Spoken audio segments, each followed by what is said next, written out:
corner or a good chance, the player involved is up to the crowd and lifting their arms and really getting them on side. I think in the run-up to this one, Frank Lampard said we need consistency, we need to have tunnel vision. A run like 6 consecutive wins won't go on forever, so we really need to be on it. But by his own admission afterwards, they were a little flat last night, and all credit to Phil Parkinson. I don't think he's had enough as Wrexham manager.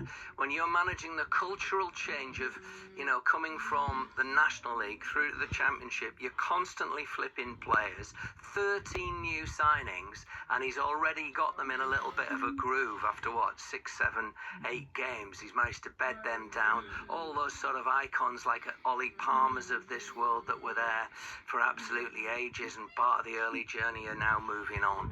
I think he's done a phenomenal job there. Yeah, well, they're in the top half at the minute. Also, Andy, and there's a Forest link here, albeit he wasn't there probably for long enough to really show what he's all about. He goes under the radar, but in Lewis O'Brien, Wrexham have got one of the best midfielders at that level, don't they? Absolutely, but look, he's an extremely talented footballer. His work ethic is incredible. He gets about the place, distance he covers, high speed, everything that he does is quality. But for me, he's one of the best people in terms of attitude that I've ever come across in football. He is an absolute diamond of a lad. He really is. His desire to work every day, his desire to try and be the best that he possibly can, his dedication, always early, always wanting to help, always wanting to give information. He spent a little bit of time with us, with some of our young players, and how humble he was, and how he tried to help them.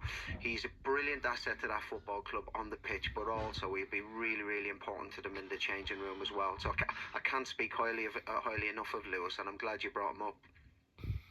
No, I agree. I think the journey that Wrexham have been on is incredible, and I think the recruitment's been really spot on. I'm just looking at the team now from last night, and Dominic Hyam was at Blackburn, great centre half, comfortable on the ball, but he's strong, perfectly suited to the way that they like to play. They've got Issa Kabor, I think he was from Manchester City.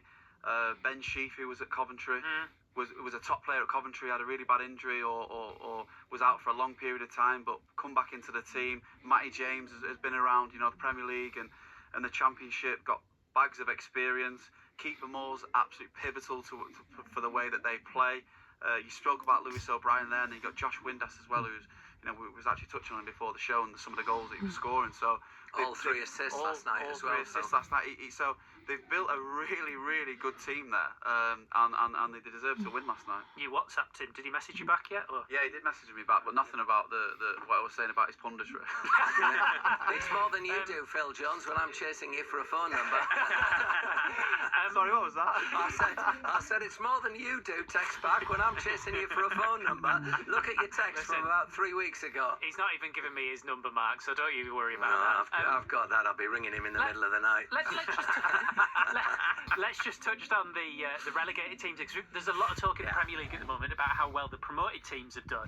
It's the flip in the Championship, which is also the flip of what you would expect. So context, Leicester are 10th at the moment, currently 1-0 down to Blackburn Rovers at home, 38 minutes gone. Ipswich are at QPR later.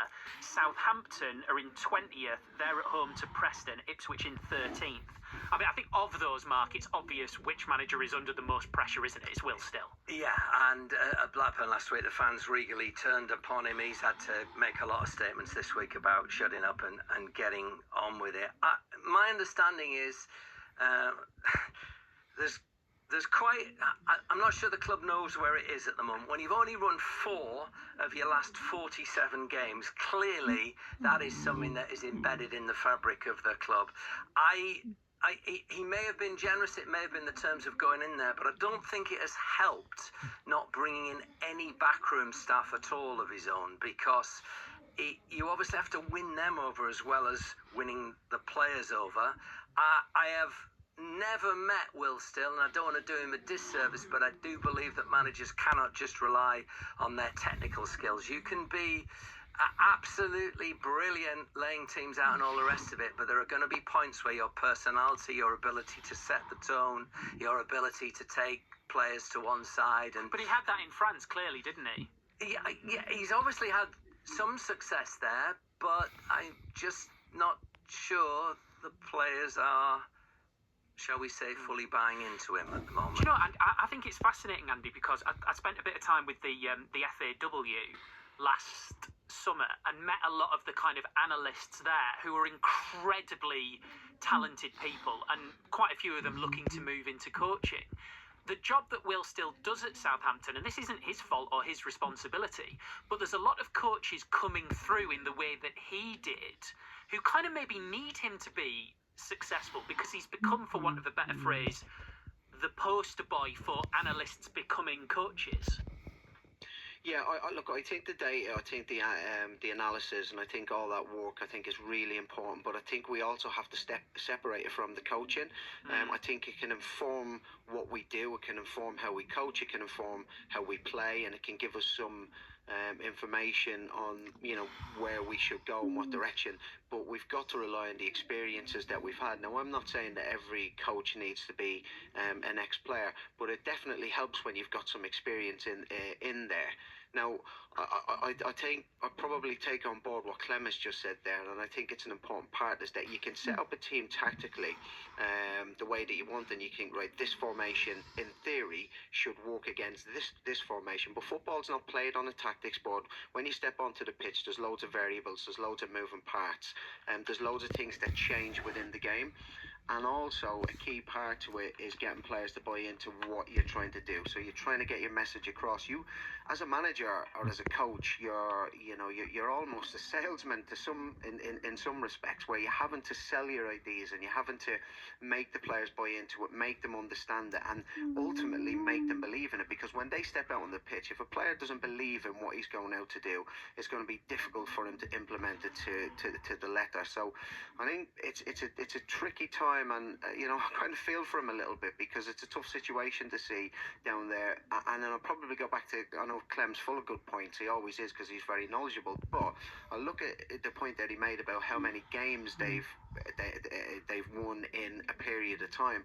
There's been issues at that football club for quite a long time, going back to when they were in the Premier League 3 seasons ago, and Nathan Jones found it difficult when he came in, and Ruben Selles. So it's not just about the current manager, it's about getting a bit more structure into that football club that suits them.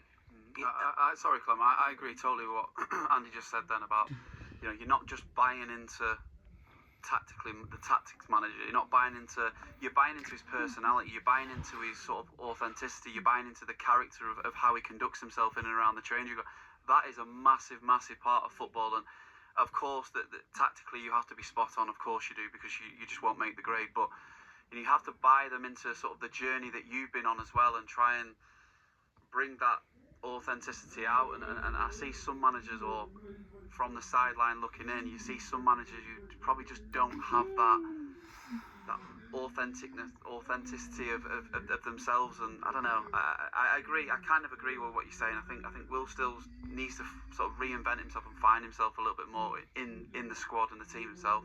I mean, it may be it may be his authentic self, but what I'm saying is even a brilliant analyst needs to storytell, because some of the players will be big picture orientated and say, just give me the top line. Others will want to go into minutiae and want lots and lots of little detail. So even if you are the most brilliant technical analyst, you are the one that's got to tell the story in a way that makes it receptive to the individuals. And all players learn differently as well. All players take on board different information. We look at it with the coaching now. Some players, you take them out on the football pitch and they need to feel it out on the football pitch for them to fully take it. Some of them you can take them in, you can show them some video, you can walk through. Some of them you just need to tell them. Some of them need all three of them, and it's about understanding how people learn and how people take on board information as well. This brings us neatly just onto Millwall as well, who we need to give a mention to today, Mark. I thought we'd sort of finish on a positive story here, apart from just talking about struggling teams.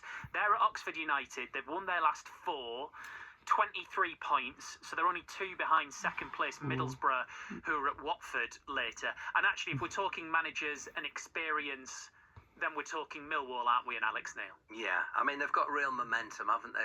Won 4 in a row. It's funny because I was down there where Borough won earlier in the season, and second half, Millwall were all over the place. But the way they've come together has been very impressive. Should remember the tragedy with the former owner a couple of years ago, John Barrelson, who is no longer with us. His son Jimmy has taken over, and he's starting to put his stamp on the place.